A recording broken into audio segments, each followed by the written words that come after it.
Let's now proceed to the social problems.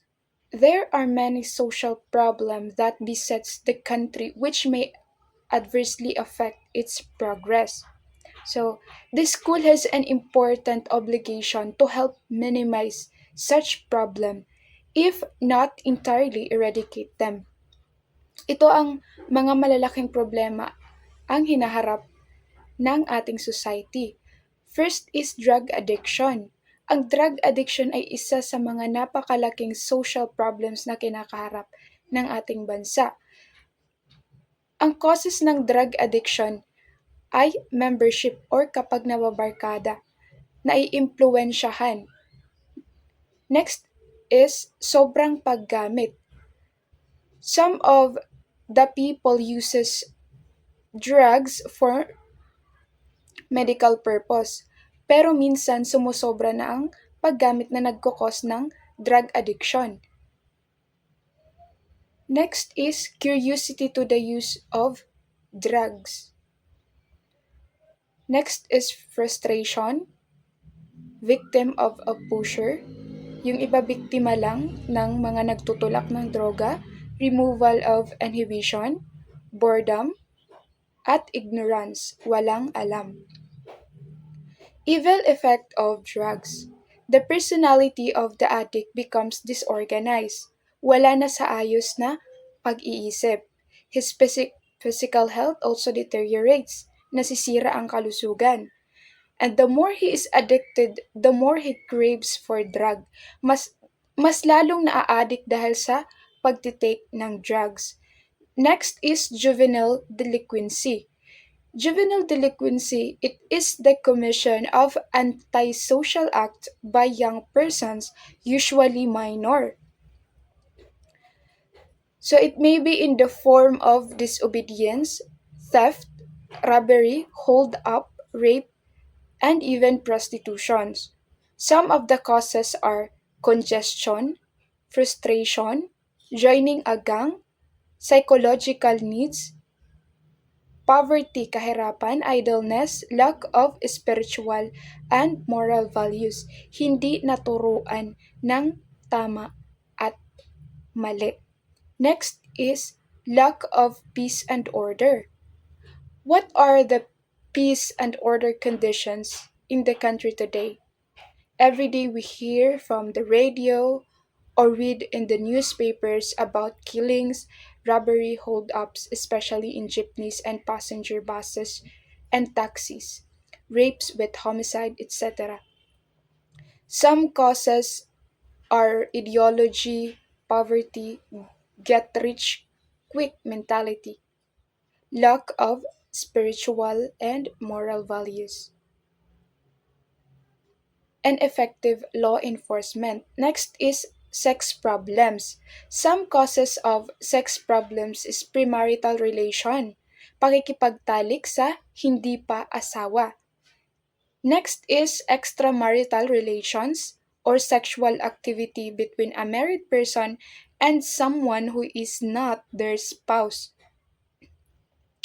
Next is frigidity and impotence, lack of desire or lack of arousal, painful sex or orgasmic disorder. But this has caused probably due to stress, menopausal, and others.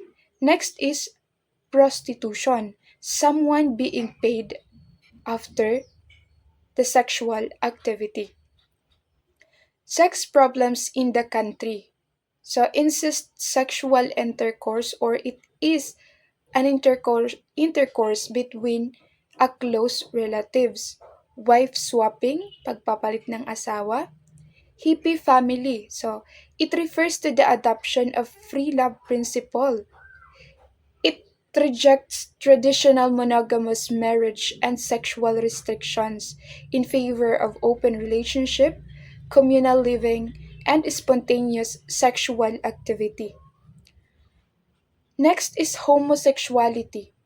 This is one of the very common sex problems nowadays.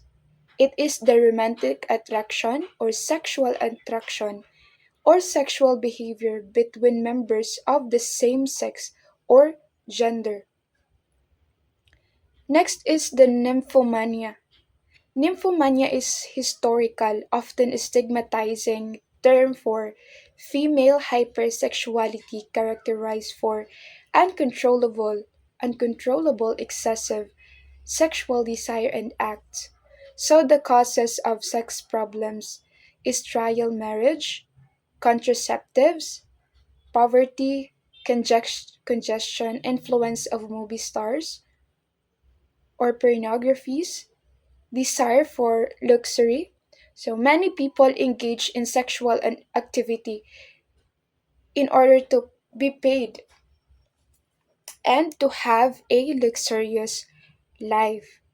Working women, lewd shows, women's liberation, weakening of close family ties, accessibility of hotels and motels, a spouse working abroad, and lack of spiritual and moral values. Next is the negative effect of sex problems.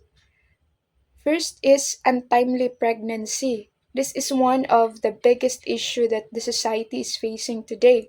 The case of teenage pregnancy continues to increase. If not aborted, there are child being conceived, but their future is not prepared for. This is why the poverty increases. As early as 2026 reports indicate an alarming 58% increase in pregnancies among girls aged 10 to 14 in the Philippines, rising from 2,113 in 2020 to over 3,400 in 2023. While overall teenage pregnancies 15 to 19 has declined, the spike in younger child pregnancies is attributed to sexual violence, may kinalaman sa sexual violence, coercion, puwersa, kahirapan, at limited access to reproductive health services. Next is broken home. Some people grow up in a messy and broken family with a desire to feel loved and satisfied. There are some who engage in sexual activity. Next is the venereal disease and or AIDS are born defective. In early 2025, HIV cases among teenagers and young adult ages 15 to 25 in the Philippines surged by 500%. So prompting the Department of Health to request a national public health emergency. Daily 57 new cases are reported, with nearly 70% of new infections occurring in young people aged 15 to 34, mostly due to sexual transmission.